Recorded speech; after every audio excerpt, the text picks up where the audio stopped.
Muy buenos días tengan todos ustedes, queridos amigos, hermanos y oyentes en general. En esta mañana quiero compartir, continuando con la historia de los himnos, autores de los himnos y cánticos del Evangelio, el himno número 25 en algunos himnarios, que se titula Cristo, su preciosa sangre.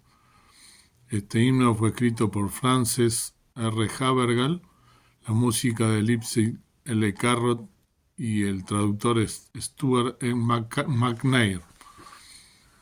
Y el versículo que puede hacer referencia a, a este contenido, a la letra de este himno, uno de los tantos, es el que se encuentra en la carta del apóstol Pablo de Efesios 1:7, que dice: en el cual tenemos redención por su sangre, la remisión de pecados por las riquezas de su gracia.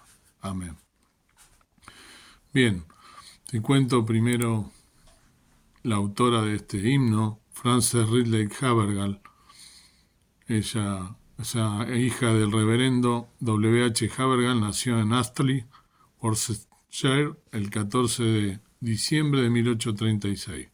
5 años después, su padre se trasladó a la rectoría de San Nicolás en Worcester. En agosto de 1850 ingresó en la escuela de la señora Titt, cuya influencia sobre ella fue sumamente beneficiosa. Al año siguiente, ella misma afirma: encomendé mi alma al Salvador y desde ese momento la tierra y el cielo me parecieron más brillantes.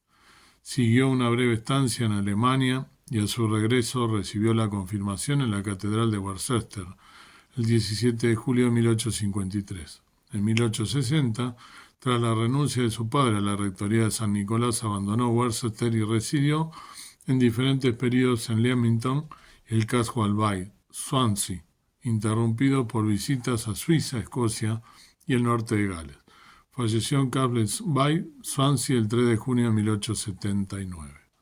La formación académica de la señorita Havergal fue extensa, abarcando varios idiomas modernos, además del griego y el hebreo. No ocupa ni se atribuyó un lugar destacado como poeta, pero con su singular individualidad se forjó un nicho que solo ella podía llenar. Con sencillez y dulzura cantó el amor de Dios y su camino de salvación. A este fin y para este propósito consagró toda su vida y todas sus facultades. Vive y habla en cada verso de su poesía. Sus poemas están impregnados de la fragancia de su apasionado amor por Jesús.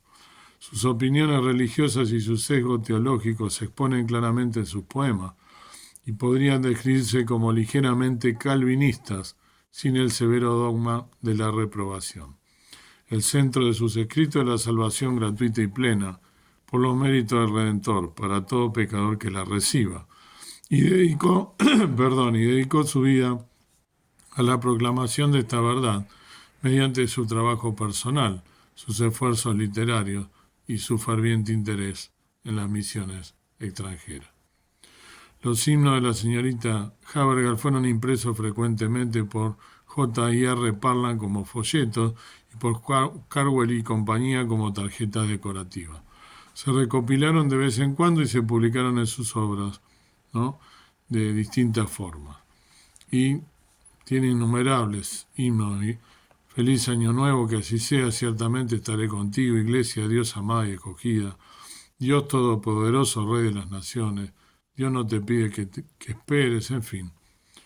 Tiene más de 55 himnos y unas cuantas obras poéticas, todas haciendo referencia al milagro de la salvación, a nuestro Señor Jesucristo y su obra redentora.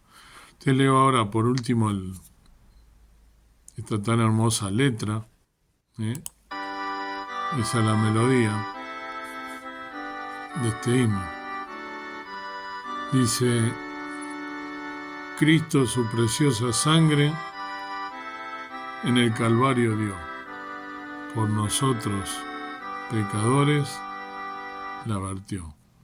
Recordando sin duda, como acabo de leer, la obra de esta señorita, de esta hermana, justamente reconociendo la obra de nuestro Señor Jesucristo en la cruz del Calvario, derramando, como siempre decimos, que es nuestra fe, la que nosotros profesamos y la que nosotros creemos profundamente, la sangre de Cristo que nos limpia de todo pecado y que la vertió por cada uno de nosotros. En primer lugar, el reconocimiento de que somos pecadores, de que estábamos separados, dice la palabra de Dios, de la gloria de Dios.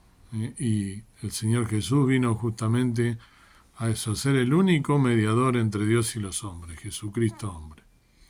Con su sangre tan preciosa hizo redención, y por eso Dios te brinda el perdón. El perdón de tus pecados y de mis pecados está únicamente en la sangre de Cristo, es la única que nos puede limpiar de todo pecado. No hay ninguna, como decimos siempre, categoría de pecado. Todos los pecados son pecados. Pecamos con nuestro pensamiento, cuando pensamos mal en una persona. Muchas veces hasta maldecimos a alguna persona.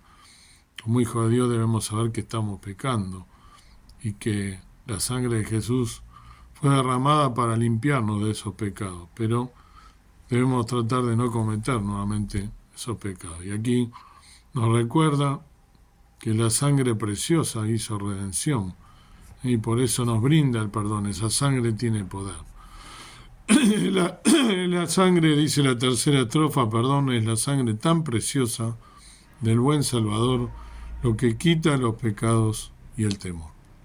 Justamente temor, muchas personas tienen temor a la muerte, tienen temor a qué vendrá después. Y justamente aquello que depositamos nuestra fe y que creemos en la obra redentora del Señor Jesucristo en la cruz del Calvario, viniendo hace más de 2000 años morir por nosotros en esa cruz, porque era sin pecado, porque era el mismo Dios que murió dejando su vida y se anonadó hasta la muerte y muerte de cruz.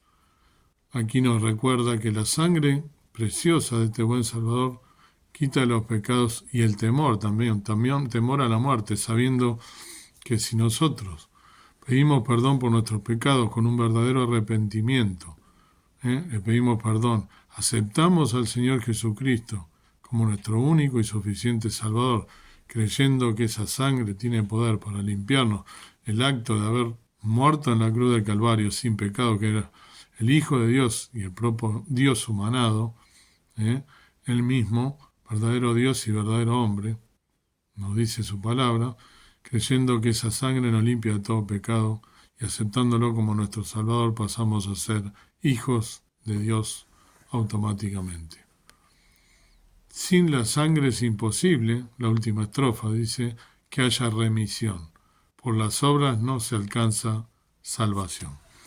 Dice la palabra de Dios que las obras, nadie es salvo por las obras, sino que debemos, por supuesto las obras son importantes, dice también que la fe sin obras es muerta, pero saber que las obras nos salvan, lo que salva es la sangre del Señor Jesucristo y creer en el poder de la sangre, pedir perdón por nuestros pecados, reconocernos pecadores, arrepentirnos de esos pecados y pedirle al Señor Jesús que nos limpie de todo pecado, aceptarlo como nuestro único y suficiente Salvador. Que el Señor te bendiga y si aún no lo has hecho, que lo puedas hacer. Y si lo has hecho, recordar esta preciosa letra y que tengas un día muy bendecido, recordando en todo momento, teniendo bien presente la obra del Señor Jesús por ti y por mí.